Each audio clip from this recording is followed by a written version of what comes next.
écouter pour se former, s'entourer de personnes enrichissantes, écouter et pas parler pour apprendre de chacun.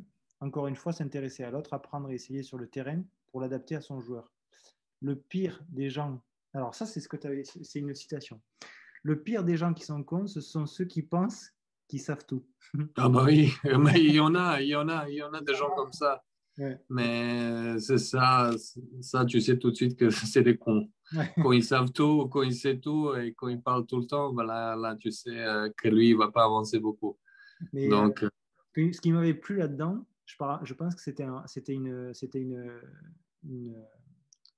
une anecdote à propos d'un repas que tu avais fait, je pense, avec Joko, je crois, et que oui. justement, tu étais resté très, très discret, mais pour autant très à l'écoute.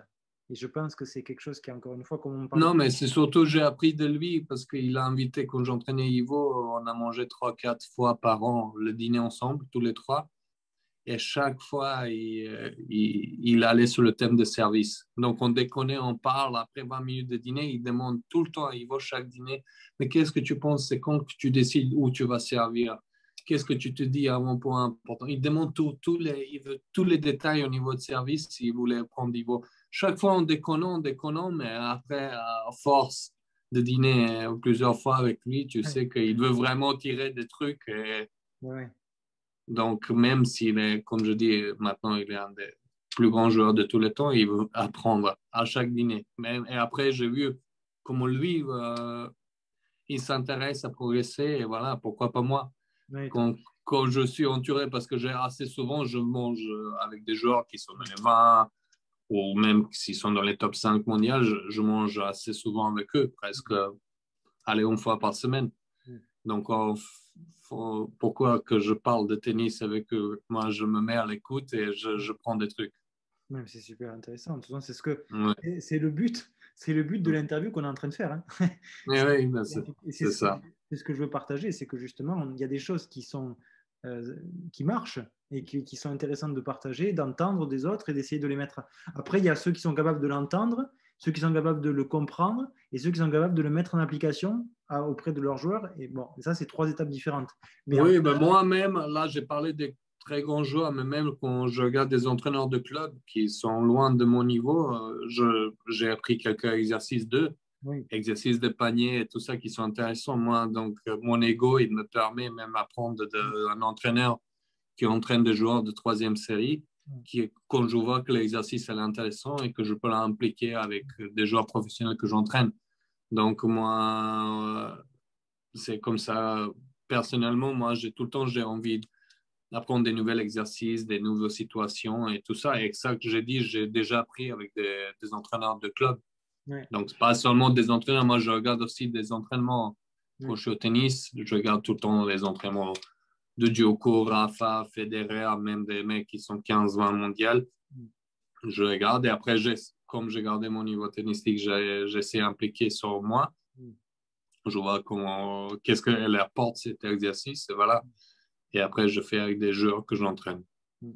Ça, c'est très important. Très important et ça me fait penser à quelque chose qui, je pense aussi, il ne faut pas oublier, c'est que justement, quand on est enseignant, entraîneur ou coach, c'est important de garder les pieds sur le terrain en tant que joueur aussi. Tu vois, Oui, c'est hyper important. Tu comprends plus facilement le jeu. Déjà, quand j'ai entraîné Ivo Karlovic, même parce que moi, quand je suis à la maison, j'essaie de taper 2, 3 fois par semaine pour moi-même. J'essaie de faire des services volés, par exemple, Ouais. juste pour apprendre des zones, qu'est-ce que je peux l'apporter, qu'est-ce que je peux le suggérer. Même lui, il faisait beaucoup de décalage coup droit au niveau de retour. J'ai essayé même de produire quand je jouais pour moi les points.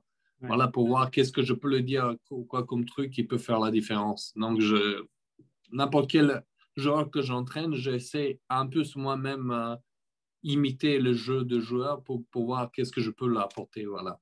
Ouais. Et donc, c'est hyper important. Mais déjà, ça, j'aime bien en France. Ça, il faut dire que j'adore ça en France, qu'il y a beaucoup des entraîneurs et des DE qui font des tournois.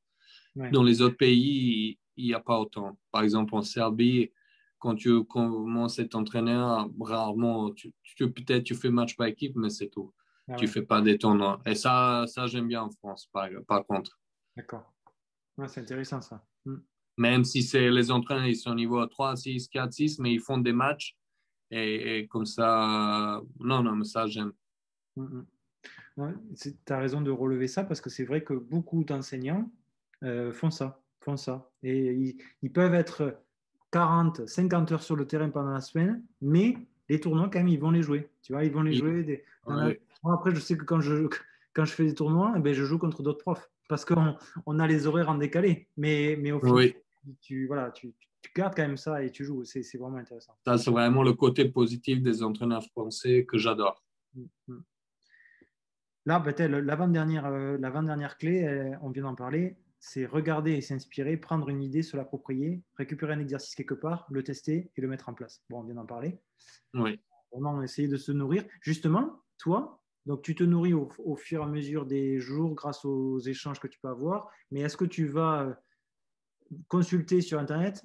Enfin, en live, évidemment, tu dois avoir tu dois avoir des entraînements, des matchs, tout ce que tu peux, mais tout ce que tu veux. Mais est-ce que justement, tu vas un peu plus loin encore pour aller sur le web et chercher d'autres trucs? Bah, moi, je cherche, comme je coach aussi ma petite fille qui est là, bon, là, elle a 11 ans, mais je l'ai commencé à coacher quand elle avait 3, 4 ans. Donc, j'ai regardé beaucoup sur les entraînements des enfants parce que je n'avais pas vraiment d'expérience dans ce niveau-là. Donc, j'ai regardé énormément de vidéos sur YouTube, Ouais. vraiment énormément, 2, 3 heures par jour. Même si j'avais bon au niveau tennis, comme je dis, mais je voulais savoir comment on apprend des tout début et tout ça, et comment on gère combien d'heures et tout ça. Ça, j'ai appris tout sur Internet, comme on dit. Et j'adore lire des bouquins de joueurs de tennis qui l'ont fait. Ça, j'ai lu vraiment de tout le monde. Mm. Donc, tu apprends dans chaque bouquin, tu apprends 2, 3, 4 choses qui peuvent t'apporter. Et je suis super chanceux que pendant 13 ans, je suis sur les plus grands tournois du monde. Comme j'ai dit, je peux regarder en vrai et vraiment apprendre des choses. Ouais, c'est extraordinaire d'être au contact. On n'en prend pas assez, ou en tout cas, tu vois, je pense qu'on n'arrive pas à mesurer assez la chance qu'on a, déjà nous en France, d'avoir un grand chelem, tu vois. Oui, bah oui. Et même après, sans parler de grand chelem, on a des événements en France qui sont de niveau de rang mondial. On a des Master 1000, on a ATP 500, ATP 250. C'est Ouais, extraordinaire, extraordinaire. oui, Surtout sur les ATP 250, genre, moi j'en ai un, je suis à côté de Toulouse, j'en ai un à Montpellier. Ben, c'est extraordinaire parce qu'au final, ouais, tu es encore plus proche que tu peux l'être quand tu es à Roland. oui. Et pour pas cher en plus. Donc il y a beaucoup moi, je le faisais, je le disais, les enseignants, prenez vos joueurs et vos joueurs et joueuses et venez, amenez-les parce que Ah bah, là, il faut, à mon avis, ça peut apporter une semaine ou même 3 jours comme ça, beaucoup. ouais, Voilà, des jeunes joueurs qui voient déjà comment le pro il s'entraîne, qui voient l'intensité, la vitesse. C'est ouais, une super chose. c'est énorme. Ouais, et ça, il faut vraiment capitaliser dessus. Dernière, et là, elle fera le lien un peu avec la francophonie de ce que je mets en place sur Oui, l'application, c'est prendre de chaque culture, s'inspirer des systèmes étrangers pour faire un système qui fonctionne pour créer de vrais champions. c'est exactement ça. Bah, déjà, mon fils, là, il va commencer dans un mois et demi, il va passer DE en France. Donc, il va apprendre aussi de Mm. culture tennistique française. Il va apprendre à l'école française. Après, il va pas peut-être finir des licences en Allemagne. Et c'est Mm. moi, je l'ai poussé à faire ça parce que lui, il était pas vraiment dans le système pro pour devenir pro joueur, mais moi, je le pousse qu'il finit et qu'il apprend vraiment de toutes les cultures tennistiques. Il va faire un an, peut-être 2, 3 ans en France. Il va faire des tournois, il va passer DE, peut-être DE2. Mm. Et, et voilà, et après qu'il passe en Allemagne, après qu'il passe la diplôme international. Donc, Mm. il faut apprendre de tout le monde. Si tu veux vraiment avancer autant que l'entraîneur, il ne faut pas se fixer parce que euh, l'école française au niveau d'entraînement, elle est super forte, elle est super bien, mais c'est pas tout. Il y en a ailleurs. Ouais. On apprend ailleurs dans chaque culture, dans chaque pays. Et ça, par contre, je pense que les Français, les DE en France ou des gens qui font, à mon avis, il faut qu'ils soient un peu ouvrent d'esprit, qu'il y a ailleurs que ça joue le tennis. Et je peux dire que les Tchèques ou les Serbes, tout ça, on a des choses qui sont beaucoup mieux qu'en France. Ouais. On a des choses qui sont moins bien. Mais tu peux apprendre partout, tu peux apprendre des choses.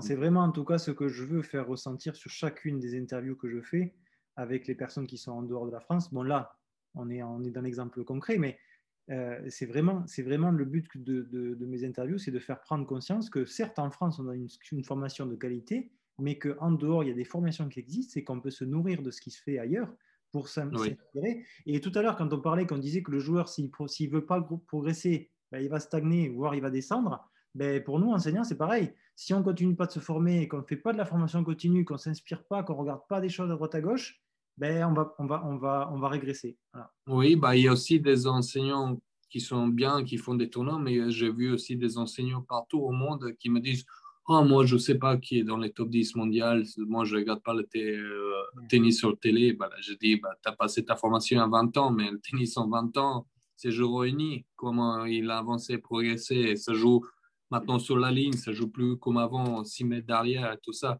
Donc, si tu as cette mentalité-là, bah déjà, si tu étais un moyen au niveau d'entraîneur, là, tu es un faible, tu n'es pas bon. Donc, même si tu es un entraîneur dans le club, à mon avis, on a la chance qu'il y a sur le câble, tu peux regarder des tournois. À mon avis, il faut regarder 1 ou 2 matchs par semaine. C'est le minimum pour un prof. Et voilà. Et maintenant, comme je dis, on a la chance qu'on a plus grands joueurs d'histoire de tennis. Donc, il y a vraiment beaucoup d'apprendre, mais il faut toujours regarder. Moi, vraiment, ça me rend fou que j'entends les entraîneurs. En plus, ils sont fiers de ça. Oh, je regarde pas, je sais pas qui est dans le top 10, top 20. Moi, je l'ai dit, mais putain, et toi, tu es entraîneur de tennis. C'est clair. À mon avis, moi, je pense personnellement, c'est une merde. Quand ils me disent ça, moi, je dis, putain. Ouais, c'est clair. Non, mais c'est clair. Hein. Voilà. Et ça va avec le mec qu'on disait tout à l'heure qui sait tout. Et qui Bah pense oui. que, voilà, ça sert à rien d'apprendre des Mais il choses. y en a, ça, je dis pas qu'il y en a seulement en France, il y en a en Serbie, il y en a partout des mecs comme ça. Et moi, pour moi, c'est pas des entraîneurs. Ouais, c'est vraiment. Moi, ça me fait chier un peu pour eux parce qu'ils passent à côté, mais ça me fait surtout chier pour les enfants et les élèves qu'il a. Parce Bah, que surtout pour les élèves, parce que je vois ces entraîneurs, ils apprennent le griffe continental, ils sont bloqués d'il y a 30 ans. ouais, Ils ne savent pas que ça joue complètement différent. ouais. Donc, ils sont complètement bloqués dans le temps. Donc, c'est, à mon avis, même des entraîneurs qui ont 50, 60 ans, qui sont les meilleurs au monde, s'ils n'ont pas progressé, bah, voilà, ils sont plus bons. Donc, s'inspirer, se former, apprendre, etc. Tout le temps, chaque semaine, tout le temps. Bon, en tout Dans cas, le tennis, il y a vraiment un peu en tout tout le cas, temps. Ouais. c'était vraiment, en tout cas, merci beaucoup. Hein. C'était De rien, avec plaisir. très efficace. J'espère que ça va te porter chance d'avoir Ouais. partagé plein d'énergie positive là et que ça va porter Allez. chance à Andrea. Ouais. Mais en tout cas, On merci. va voir tout de suite là à Wimbledon. Hein. Mais on va le voir de suite. Si ça porte de la chance. On va le voir de suite. Alors, notre interview là, on est en juin, elle va sortir en juillet. Donc, Ah, après le Wimbledon, donc on va voir si ça a marché. ou peut-être pendant, mais je sais pas à voir. Mais en tout cas, ça sera, je partage en tout cas toute l'énergie que je peux avoir pour vous aider tous les deux dans ce projet-là, en tout cas dans cette aventure-là de Wimbledon. Ok, Et je te merci. remercie encore une fois, Pétard, d'avoir pris du temps pour nous. Voilà. Merci. Merci Ciao, beaucoup. ciao. À bientôt.